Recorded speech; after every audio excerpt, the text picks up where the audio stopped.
Hi guys, it's Katie. I am getting ready to make dinner. I've already started. My camera did not start, so I'm picking it up here. I'm making a new recipe. It's called Caldo de Res. It's a Mexican beef soup. I found the recipe on All Recipes and I'll link it down below. I am going to tweak it just a little bit, but it has the main ingredients that I need for this. I did have on hand, so I'm really excited about this. This is cooking with beef shanks. So I already have them browning down there in my pressure cooker. I'm going to have to do them in batches, since that one was really large, but you can see the other one back there. That's an excellent cut of meat. They're kind of hard to find sometimes. I've seen them in H-Mart and Latin supermarkets, but you might have to ask your butcher.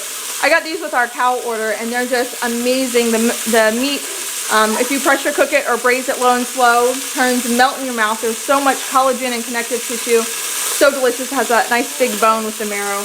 So I have the big one in here already, nice and brown. And then I'm going to brown that other one as well. And then get that pressure cooking. And then I have all of these vegetables here. So let me get this finished up and then I'll tell you about the vegetables I'm going to use.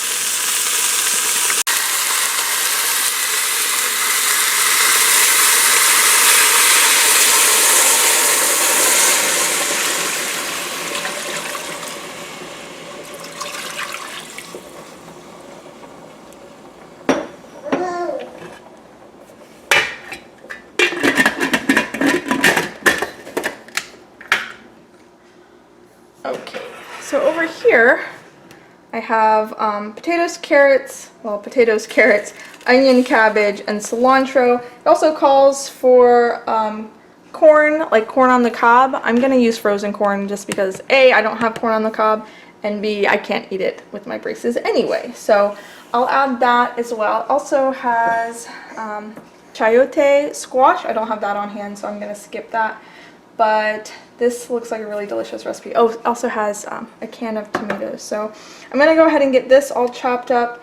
I'm going to use the stems of the cilantro for the soup, and then it says to garnish with like the cilantro leaves. So I'll have the cilantro leaves and some lime and radish for topping. So that sounds really, really delicious. So while this comes up to pressure, I'll get this all cut up. I'll put it in this container here. That's handy. And then I'm going to let that pressure cook for a while. The recipe is not a pressure cooker recipe. It just says to simmer it for like an hour. So I'm going to just pressure cook it for as long as it takes for me to chop up these vegetables. And then we'll see where we are at that point.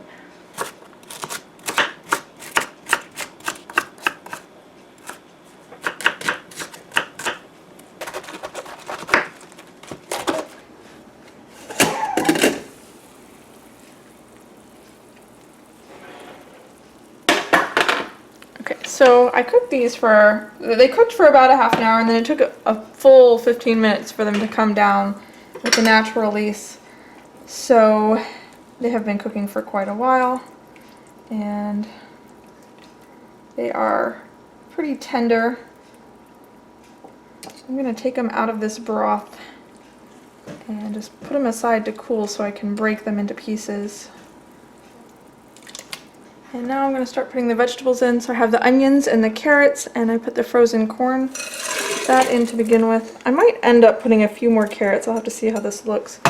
The recipe did not call for that many vegetables. So, this looks like it might be enough actually. I did double the amount of the carrots already, so go ahead and put the tomatoes in.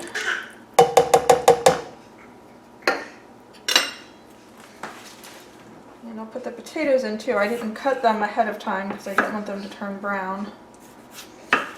Some of the other recipes I'm seeing for this, the vegetables are cut rather large. That's not going to work for me with my braces and my young children, so I'm going to just cut them into bite-sized pieces just to make it a little easier for me to serve it to my family.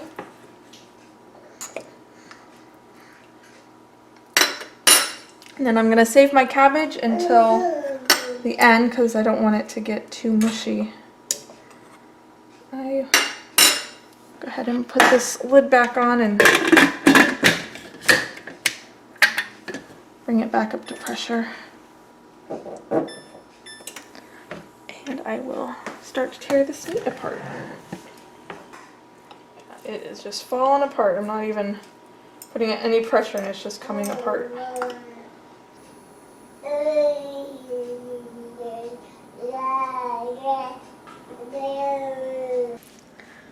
Alright, so this is ready to put all together.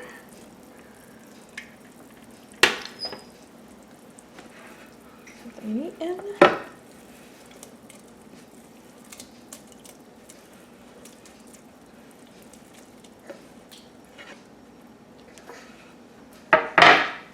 And go ahead and put the cabbage in. Oh, my pot might be too big or too small. I put the cilantro and the cabbage together there since I wanted to put those in at the end. Also want to taste it for salt. There's a lot in this soup, so I want to make sure there's enough salt. There's a lot of flavor, but it does need salt, so I'm going to hit it with some salt. Alright, I think this is done. It smells and tastes fantastic. The broth is super rich, so I think a squirt of lime will be so good. And maybe some fresh onions and jalapenos on top. I wish I had some fermented jalapenos. That would be so good with this. I'm going to be putting some of this in the freezer. I think it will freeze beautifully. So we'll have some for another time, which is awesome.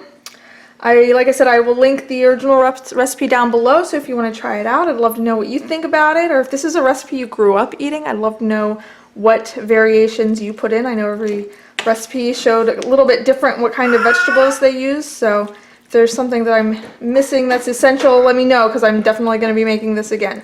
Alright, thanks so much for watching. I hope you enjoyed it. I will see you guys next time.